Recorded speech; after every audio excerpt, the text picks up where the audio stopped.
quiet please. Director. Yes. Q1.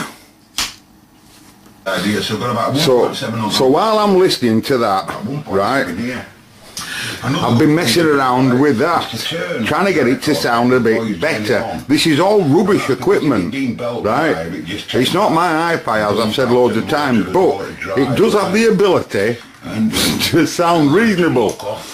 We've got some 15-inch bass units there that's set with this equaliser at just really low frequency. As you can see, it's tailoring off on the high frequencies. And E is running the mid-range, no bass whatsoever, and he's just running these speakers, these castles, right?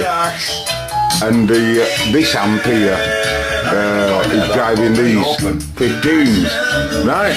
So while I'm messing around with that, sounds terrible on that, by the way, I noticed the other day that we've got a serious technical problem with the workshop there. This is my workshop light, as you know, and I've been noticing some iron filings coming down here. I've just vacuumed them up, believe it or not, and then I heard a clunk the other day as I went to move it, and I thought it had snapped. That's the bolt that goes through horizontally.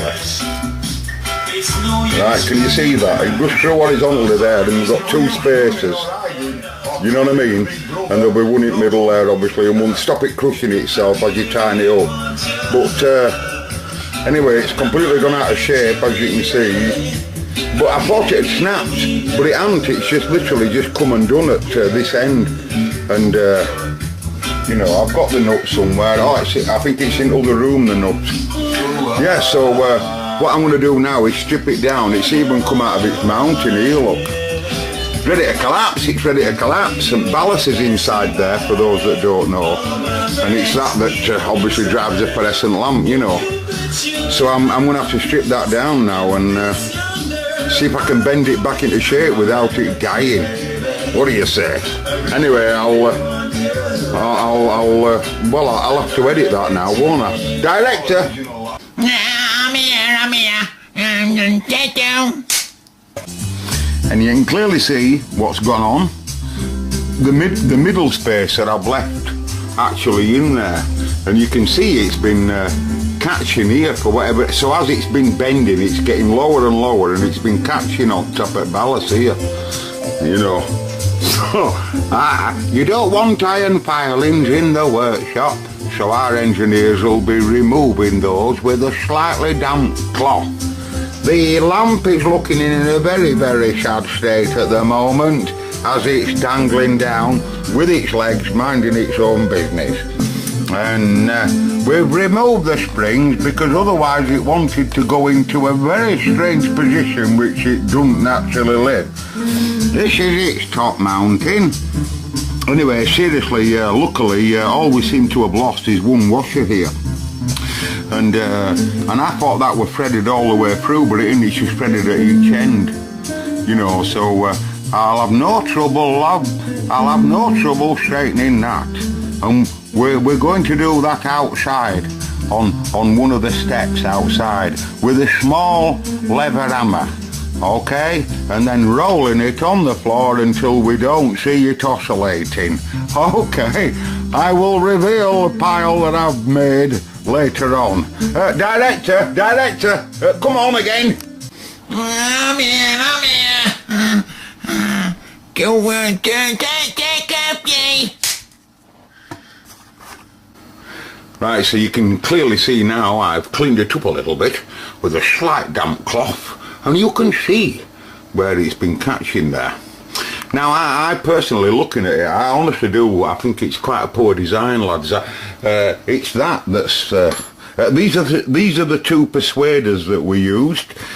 Some people call these hammers. They're not hammers. They're persuaders. They're persuaders. And I've had that since I was about 16.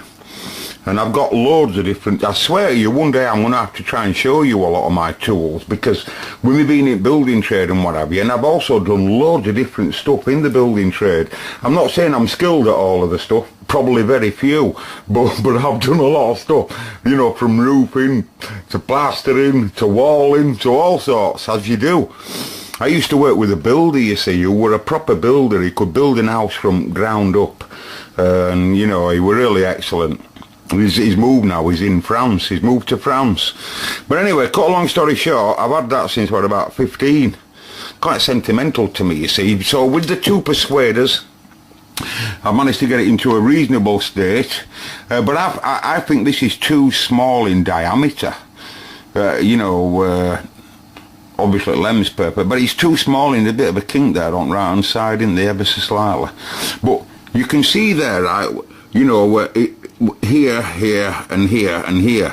And that's where all these four jaws come together, i.e. These here, and of course all this lot here.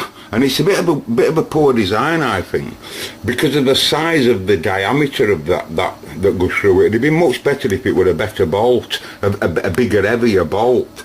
But now I know that, and also I don't think this particular steel is very strong, because it didn't take much persuading to get it back.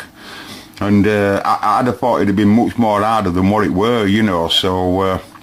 but I'm glad it didn't snap. I thought it snapped at one end. So what I'm going to do is I'm going to, instead of it just having this washer here, I'm going to put some, if there's enough space coming out of length at each side, I'm going to put some spring washers at each side, and I'm going to slightly grease the whole thing. I'm going to give all of that just a little bit of a lick of grease, and then I'm going to try and get it under compression, under a spring-loaded idea at each side, you know. And also when I move it in future, I shall be very, very, it'll be in my brain all the time that that's a weak part, and just to help it along, you know, because sometimes I just grab it, you know, and you know. Anyway, so we'll carry on. Director, do you have to come and keep coming in? Because you look stupid. Date free and all that bollocks. Can stay away. Right, cup of tea, I'll be back. Okay lads, cut the edit crap, this is serious. You can't get that into position. You just can't get that into position while it's in an upright state like this. It's going to have to be either taken completely off its mounting. You see, obviously a wire comes up here, front ballast obviously, and you can just see it coming out there, and driving lamp.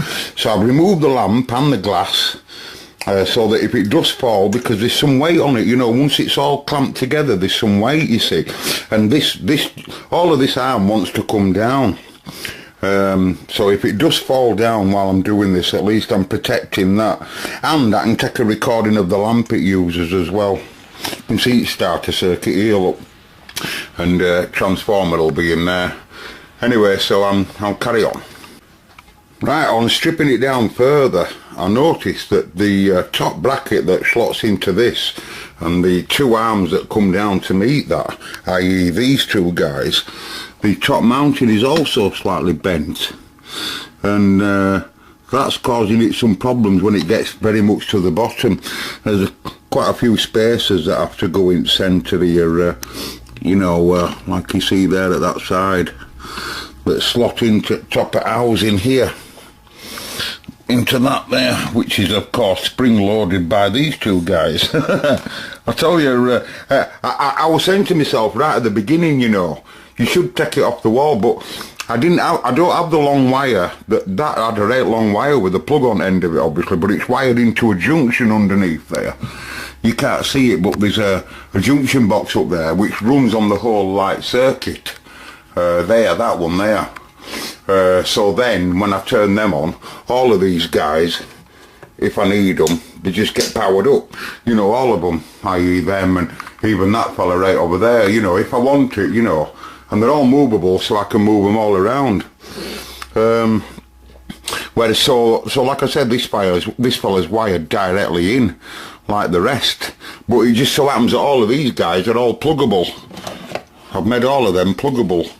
Movable, they're all movable, that's why they have a long tail in lead, but they're all pluggable as well, Whereas this fella, because he stays there forever, he ain't pluggable. That's, you know what I mean, eh? Someone looking down on me. So, you can see where it's been really gouging in. Look at that. Not so long if I wouldn't have caught it, it'd have been cutting an hole in top of that, wouldn't it? Ah, bloody hell. So anyway, here we go. And now testing my theory with my washers in place on the right hand side and on the left here. I've soon run out of space.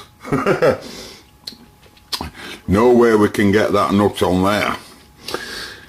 And if the shaft were just a little bit longer, I might buy one for it. These things are here to test us, you know, folks. And it'd really be nice if I could put some spring loaded at that side and at this side and then clamp it up and the whole thing would be... Take 79. Okay, so you can see now the bottom unit now I've managed to get up. And we wash it up. We've managed to get some washers in there. So I haven't timed it up yet, of course, because I've got to build it all back together now. But and put this in. This is the hardest thing here. Got oil on my fingers. Getting this mounting in once it's spring loaded in. There's some torque on there, and then it'll all be happening then at the top then. To get this top mounting in, that's where all compression will be. And poor little things just looking a bit upset at the moment, with all its gummings out, so that if it does, because there's some torque on it and it wants to flip over, I can't describe it like, can't show you on camera. What do you think I am, an octopus? Right, I'll move on. Well folks, it's that difficult to clamp it together. I have to take the whole thing off. And you better see my junction now. I've just taken the top off it there. That's where it's wired in. So I'm going to have to, you know, because the whole thing would be better if it were all on the floor, you know. I can compress it better, so I have to move everything out of the way here. So I can get to it, clamp and everything, because you just can't get to it at all. So we're moving on. You'll see what I mean now. You see, as all that lot pivots like that, you know, and all this lot's pivoting up here, it's just as you move this fella here down here wants to move in a different direction. Hey, and when top springs are in, I hear from there down to mountain here, you know, because there's two sets of springs up here, of course, and two sets of springs down here, and they all want to go where they want to go, not where you want them to go. And just shows you though, doesn't it? A small job like that turned out to be quite big. It's taking nearly an hour. It's going to take nearly an hour. And you see what I mean now about a good way to have your lamps so that you can make them, you know, movable. You know what I mean? Right, anyway, carrying on. Even gets worse, folks. I've noticed that this bottom mounting part here is also slightly bent. Right, you can probably see it. But they're not symmetrical. They should be absolutely symmetrical then. And also it will loose on the central part where ballast is down here. Right, let's just pan back a bit and you can see what I'm on about. I've nearly rebuilt the bloody article, haven't I? But yeah, clamp screw will loose there, so it's been, you know, you just don't, I don't think you want any play in it really at all, apart from where play's meant to be, in joints, in elbows and what have you. And all these iron pilings here are telling you stuff are binding together, aren't they? So I'll give it another clean again, and then I'll try and go for a reassemble. Screws and washers and dials all over the place, and they're all their own. You know, they're all their own, all these little grommets here and stuff, you know, for bottom end caps. Hey, I'd like to do this, you know, when I was a kid, stuff like this. Like little challenges, you know. It'd be nice to get that in kit form. Life's too short though, innit? I've got my base back together now, all finger tight and straightened up, and you know, I've just left me bolt in there just to keep this central spacer in place. Another thing, notice that when you put them together, they're bent in middle. Well, they're meant to be bent in middle, And of course you've only got, you know, a little hole there on that side and a little hole on that side for top clamp for spring to go in, right? So they have to create a little bit of space for that. You got everything, and if you don't put these in first, right, you'll never get them in because of how they are. The bolt goes through on the inside of them, so you have to slot them in as well. It's all you know. It's all you know. That took 5 minutes, you can tell them. But I'm back together now. Not my springs into play. There's some tension on them, you know. I mean, it's all look at muck. You see all that? That's all iron filings that's somehow been disturbed. What's been about in here? Got to clean out bloody floor and all now. And but I've got all my springs and what have you in place. Everything's back together, and there's no screws and washers that's left behind. This is very important when you're pulling anything to pieces. You should have no parts left behind. I think I'm gonna have a brew now, and then I'll put it all in situ, and then I'll put all lamp back together. Bloody hell, what a carry on here. A small repair that I thought would take 3 minutes. Bloody hell. And before putting all lamp back together and lens and everything, I thought I might as well give it a right good clean, including the lamp as well. Right, so with a new cup of tea, and I'll just get a recording of this number because I'm gonna order one of them. Well, I'm gonna price one up anyway and see how much they cost. Imagine making that. I bet that's not an easy thing to make, that is it?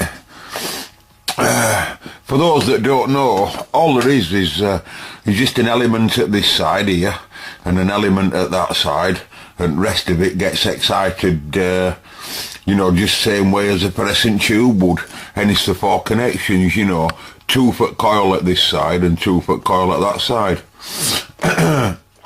But take some making. What amazes me about simple stuff like that is when people say, bloody hell, the dear of them, you know, let's say it's £5 or whatever for that lamp or whatever it is. Someone will say, well, it's dear of them. You try making one. I won't be able to make one of them if I spent the rest of my life trying to make it. I've got my glass clean now, and I'm just going to give this a wipe inside because I've got it all loose, you see. So while it's all loose, I'll get rid of its marks, if it has any, and fit it back together. Next time you see this, it'll be back alive again. Right, so I've just got to fit all my stuff back together now that we're down in this area. You know, I always knew that I'd got plenty of cotton buds.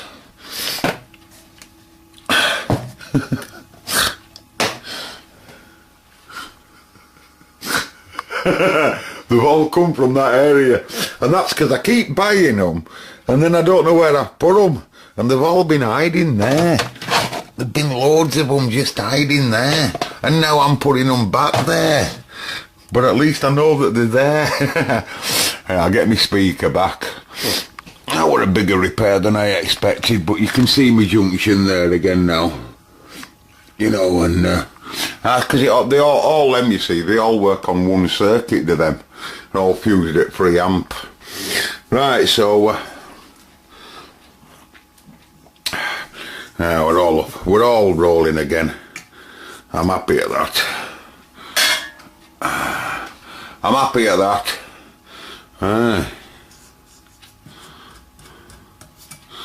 It's alright, is that, folks? Right. That's an unusual video. You haven't had a video like that from me fixing a lamp, have you? Director soon got bored, didn't he? He soon got bored, did director. Catch you in a bit, lads.